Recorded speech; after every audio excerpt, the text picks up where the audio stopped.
When I walked into my apartment 2 days early, suitcase still in hand, the last thing I expected to see was a room full of strangers in sequin dresses, guzzling champagne, and a pink glitter banner that read "Divorce never looked so good." My girlfriend, let's call her that, for now, was at the center of it all, wearing a sash and blowing kisses, surrounded by friends I'd never met.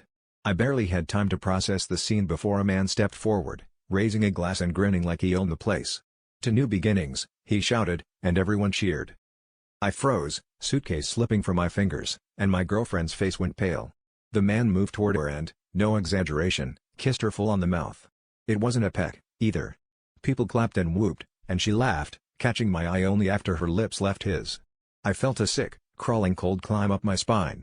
He turned to me, stretching out a hand, and introduced himself as her husband. Her actual husband. Not ex. Not soon-to-be. Husband. Evidently, the divorce party was for him, not her, and the guest list didn't include the guy she'd been sleeping with on the side. Everyone else seemed in on the joke, except me.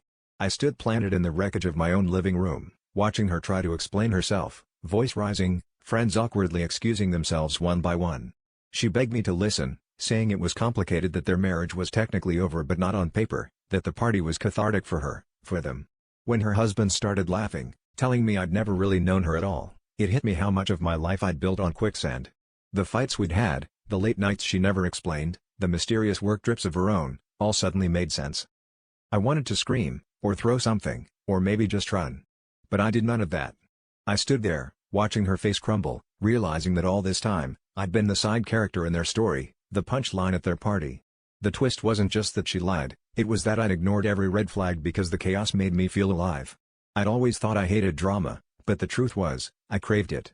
And that realization, standing in a room full of glitter, confetti, and strangers, hurt worse than any betrayal.